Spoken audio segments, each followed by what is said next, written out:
আসসালামু আলাইকুম সুপ্রিয় দেশবাসী।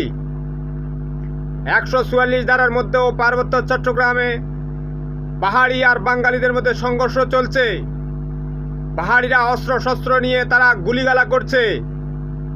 পাহাড়িদেরকে সতর্ক করে বলতে চাই, আপনারা ভারতের সহযোগিতায় ভারতীয় ত্রিপুরার বিজেপির নেতা প্রদ্যুৎ কিশোর বলেছিল বাংলাদেশ ভেঙে আরেকটা টুকরো করবে তারা।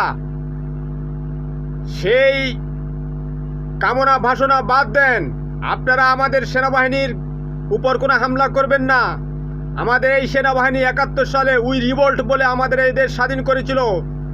এই জনতা সেনাবাহিনী একাকার হয়ে যাবে। আপনারা দেখেছেন ভারতীয় গোয়েন্দা বাহিনী কিভাবে পুলিশ লীগ, আওয়ামী লীগ, জঙ্গি লীগ দিয়ে আমাদেরকে গুলি করিয়েছে। আমরা সেই গুলির সামনে দাঁড়িয়েছি। আমরা কিন্তু দাঁড়াতে ভয়